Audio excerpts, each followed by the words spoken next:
साथियों, स्वागत आप सबों का। बिहार एसटीईटी और बिहार में चल रही शिक्षक बहाली प्रक्रिया को लेकर के तमाम खबरें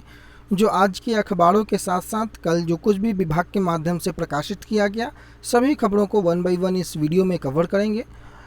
इस वीडियो को शुरू करने से पहले आपसे यह रिक्वेस्ट होगा कि चूँकि आज 18 तारीख है, आप सबों को इस बात से आप अवगत होंगे कि आज 18 तारीख को 11 बजे से जो है एक ट्विटर कैंपेन का आयोजन किया गया है। उसका हैशटैग मैंने आपको कल भी बताया था, आज भी मैं आपको बता रहा हूँ कि हैशटैग आपको जस्टिस फॉर BSTT19 है। कई लोगों के माध्यम से जो है गलत जानकारियां आगे बढ़ाने हेतु हैशटैग में परिवर्तन किया जाता है ताकि ये हैशटैग जो है वो ट्रेंड में ना आए। तो आप लोग बिल्कुल इस चीज़ से अवगत रहिए और अपने मंसूबों की, जो किसी के मंसूबे हैं जो कि आपके कोई भी कैंपेन सफल ना हो सके, उनके मंसूबों पे पानी फेरने हेतु इस हैशटैग को आप लोग बिल्कुल ध्यान रखें कि हैशटैग जस्टिस फॉर BSTT19 सभी लेटर कैपिटल में है। केवल इसी हैशटैग को आपको आगे बढ़ाना है, बाकी किसी हैशटैग का प्रयोग नहीं करना है। ध्यान रखें, 11 बजे से ही इन चीज़ों को लेकर के आप आगे बढ़ेंगे। 11 से 2 का टाइम दिया गया है। 3 घंटे में आपको लगातार ट्वीट करना है ताकि आपकी बातें जो हैं बिहार एसटीईटी को लेकर के, जो जस्टिस की बातें की जा रही हैं, जो अभ्यर्थियों के साथ अन्याय हुआ है,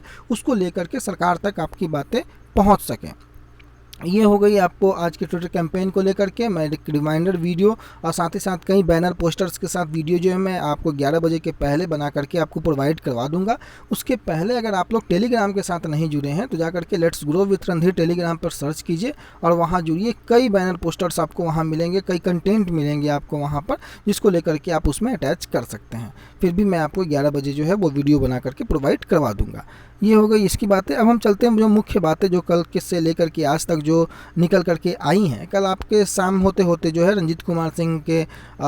जो है ट्विटर हैंडल से ये लेटर निकल करके आया, जिसमें सभी जिला शिक्षा पदाधिकारी या सभी जिला कार्यक्रम पदाधिकारी को जो ये लेटर लिखा गया था, लगभग सभी लोग इससे अवगत होंगे। तो इस लेटर को मैं पढ़ूंगा नहीं, बस आपको मैं बता देता हूँ कि विषय जो था चयन सूची को जिला के NIC की वेबसाइट पर अपलोड कराने के संबंध में ये लेटर जारी किया गया था और कई प्रकार की जो प्रमुख बातें थी, आप लोग अगर नहीं पढ़े हैं तो इसको पॉज करके पढ़ लेंगे। लेकिन मुख्य बातों की ओर अगर मैं चलूँ तो शिक्षा मंत्री के महोदय की तरफ से भी यह बातें कही गई कल देर शाम होते होते कि विजय कुमार चौधरी ने कहा कि राज्य में जो शिक्षक नियोजन की प्रक्रिया पूरी तरीके से पारदर्शी और त्रुटि रहित संपन्न कराने के उद्देश्य के तहत पहले चरण की काउंसलिंग में चयनित शिक्षकों की जो सूची है उसको सार्वजनिक किया जाएगा, ताकि जो मेधा सूची में शामिल किसी अभ्यर्थी को सूची देखकर या अवलोकन कर कोई आपत्ति हो तो वो अपने संबंधित नियोजन इकाई में शिकायत दर्ज करा सके और उन शिकायत का जो निवारण है वो भी हो सके। तो ये एक सार्वजनिक करने की बातें जो कि कल लेटर में भी निकल करके आई थी, उसको लेकर के शिक्षा मंत्री का भी बयान कल यहाँ पर प्रकाशित हुआ है। दैनिक भास्कर में आप जा करके देख लेंगे, ये ऑनलाइन वेब पोर्टल से निकाला हुआ ये उनका बयान है। अब अगले आज के खबरों की ओर अगर हम चले तो आज के अखबारों ने प्रमुखता से जो है एक खबर को प्रकाशित की है, क्योंकि शिक्षकों का वेतन को लेकर के पिछले दिनों भी जो है दैनिक भास्कर ने प्रकाशित किया था और आज भी शिक्षकों की वेतन विसंगति को दूर करने का मंत्री महोदय ने दिया भरोसा। हालांकि मंत्री महोदय भरोसा देने में बहुत आगे हैं और बहुत शानदार तरीके से भरोसा देते हैं और इन्होंने कहा कि 15% वेतन वृद्धि का लाभ जो है वो जल्द दिया जाएगा।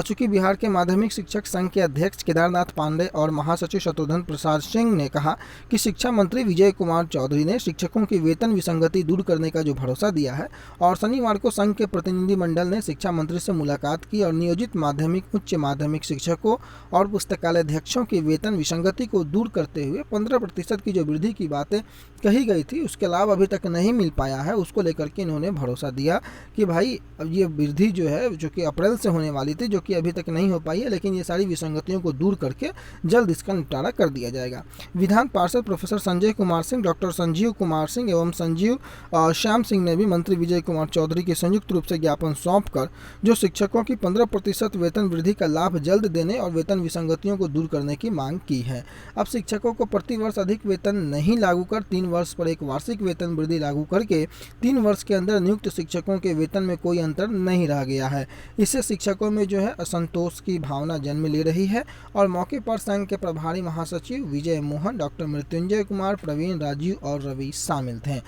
साथ ही साथ जो पोर्टल पर प्रमाण पत्र अपलोड करने की जो तिथि 20 तारीख तक की जो डेट थी, उन डेट को बढ़ाने हेतु परिवर्तनकारी शिक्षक महासंघ के प्रदेश कार्यकारी संयोजक नवनीत कुमार और प्रदेश संगठन महामंत्री शिशिर कुमार पांडे ने शिक्षा मंत्री से मुलाकात कर पोर्टल पर शिक्षकों के प्रमाण पत्र अपलोड करने की अंतिम तिथि 20 जुलाई से बढ़ाने की मांग की। और इधर अश्विनी पांडे जो कि प्रदेश प्रवक्ता है बिहार टीईटी एसटीईटी संघ के, उन्होंने भी जो है पत्र लिख करके शिक्षा विभाग में डेट को बढ़ाने की मांग की, चूँकि पोर्टल में अपलोड करने हेतु कई प्रकार की परेशानियों का सामना अभ्यर्थियों के माध्यम से बताया जा रहा है कि उन्हें हो रहा है। एक अन्य खबरों की ओर अगर हम चले तो इसी को लेकर के कुछ विस्तार से ये खबर है कि प्राथमिक शिक्षा निदेशक ने जो पत्र जारी किया था उसमें काउंसलिंग में शामिल अभ्यर्थी, उनकी मेधा सूची और आरक्षण को ध्यान में रखकर जो चयन सूची बनाया गया था उसको लेकर के अब सार्वजनिक करने की भी बातें की जा रही है। और इन सभी चीज़ों को ध्यान में रखकर अब पुनः चयन सूची जो है वो बनाई जाएगी, क्योंकि मुजफ्फरपुर के 2 प्रखंडों में जो दर्ज हुई प्राथमिकी शिक्षा विभाग के अनुसार कई नियोजन इकाइयों पर जो काउंसलिंग इकाई के सदस्य और स्थानीय लोगों की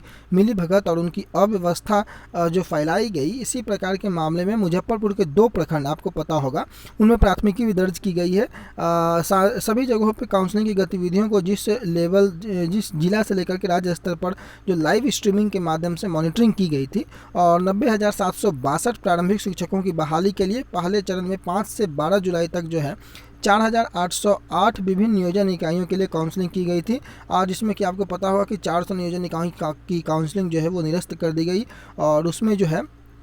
पुनर्काउंसलिंग की व्यवस्था अगस्त में की गई है। अब इन इकाइयों में 20,803 शिक्षकों की बहाली के लिए काउंसलिंग के बाद भी 8,594 पद जो हैं वो रिक्त लगे हैं, मतलब लगभग 40 से 50% के बीच का जो पद है वो रिक्त रह जा रहा है। और पदों के रिक्त रहने का कारण कोटिवार अभ्यर्थियों का नहीं मिलना बताया गया है। 1 से 5 तक के लिए 50% पद महिला अभ्यर्थियों के लिए आरक्षित है। इसके पहले 28 जिलों के 68 नगर निकायों में 782 पदों के लिए 495 अभ्यर्थी चयनित हुए थे और नगर निकायों के कक्षा 6 से 8 में जो है 390 पदों में 258 चयनित हुए, जबकि 132 पद रिक्त रह गए। यानी कि लगभग 40% से ज़्यादा पदों का रिक्त रहना कहीं ना कहीं उसके प्रमुख रूप से 2 कारण हैं। एक तो कोटिवार अभ्यर्थियों का नहीं मिल पाना और दूसरी बात है कि महिला अभ्यर्थियों का पुरुष अभ्यर्थियों के स्थान पर काफ़ी चयन हो जाना, जिसके कारण से महिला अभ्यर्थियों की जो सीटें हैं वो ऑलरेडी रिक्त रह जा रही है। इन सभी कारणों से लगभग आप देखें कि 20,000 से ज़्यादा पद थे, जिनमें कि आपको 8,000 से ज़्यादा 8,594 पद जो हैं वो रिक्त रह गए हैं। इसके साथ ही साथ जो 20 जुलाई तक जो एनआईसी के वेबसाइट पर अपलोड करने की बातें थीं जो डॉक्यूमेंट्स को, चयनित अभ्यर्थियों की सूची को, अब चयन सूची अभ्यर्थियों के नाम, कोटि और उनके मेधा अंक, विषय और क्षैतिज आरक्षण को दर्शाना भी इनमें अब अनिवार्य कर दिया गया है। इस संबंध में शनिवार को ही जो लेटर मैंने आपको शुरू में दिखाया वो जारी हो गया सभी डीईओ और सभी डीपीओ को। और इसके बाद 1 से 5 और 6 से 8 के लिए जो संबंधित नियोजन इकाई के द्वारा शिक्षकों की जो नियुक्ति की काउंसलिंग का पहला चरण जो कि 12 जुलाई तक आपको किया गया था, काउंसलिंग में सभी जितने अभ्यर्थी शामिल थे उनका मेरिट लिस्ट हो, आरक्षण यानी कि उनके किस प्रकार से आरक्षण का लाभ मिला है उसको रोस्टर में ध्यान में रख करके अब नया सिलेक्शन जो है वो सूची तैयार किया जाएगा। साथ ही साथ काफ़ी अभ्यर्थियों के द्वारा यह भी सूचना मिली है कि नियोजन इकाई के द्वारा जो चयन सूची को सार्वजनिक नहीं किया जा रहा है, जिसके कारण से गड़बड़ी की और फर्जीवाड़े की आशंका बढ़ गई है। इस कारण से अब उस शिक्षा विभाग ने इसे गंभीरता से लेते हुए जिलों को निर्देश दिया है कि जो भी नियोजन इकाई के द्वारा ये कार्रवाई की जा रही है, पारदर्शिता ट्रांसपेरेंसी बनाने के लिए जो है सारी सूची को आपको ये सार्वजनिक करना होगा। और जो 400 नियोजन इकाइयों की जो मेरिट लिस्ट को रद्द किया गया था उस शिकायतों और गड़बड़ियों को देखते हुए अब उनमें सुधार करते हुए नए सिरे से मेरिट लिस्ट तैयार करने को तो कह दिया गया है। और अब इन 400 नियोजन इकाइयों की जो काउंसलिंग को निरस्त किया गया था, अगस्त में इनकी काउंसलिंग जो है आपको निर्धारित है जब सेकेंड राउंड की काउंसलिंग होगी। अब छठे चरण को लेकर के अगस्त में भी काउंसलिंग है। कई लोगों का मानना है कि छठा चरण कब खत्म होगा, क्योंकि छठा चरण से कहीं ना कहीं रिलेट आपको 7वां चरण होता है। ये जितना जल्दी खत्म होगा उतना ही जल्दी आपको 7वां चरण शुरू भी होगा। तो उम्मीद बनाए कि जितने जल्दी हो सके, गवर्नमेंट ने 15 अगस्त का डेडलाइन दिया है। 15 अगस्त तक अगर ये छठा चरण खत्म हो जाता है तो उसके बाद आप 15 से 20 दिन या मैक्सिमम आप 1 महीना के अंदर जो है उम्मीद करें कि आपको नोटिफिकेशन 7th फेज का आ जाएगा, अगर किसी प्रकार का इम्पैक्ट नहीं पड़ता है कोर्ट से। तब जिस प्रकार से कोर्ट की गतिविधियां चल रही हैं, अभी वैसा लगता नहीं है कि कोर्ट में सुनवाई इतनी आसानी से संभव है, लेकिन फिर भी आने वाला समय बताएगा। इस पर एक डिटेल वीडियो हम लोग आगे बनाएंगे 6 फेज और 7 फेज के कोरिलेशन को लेकर के।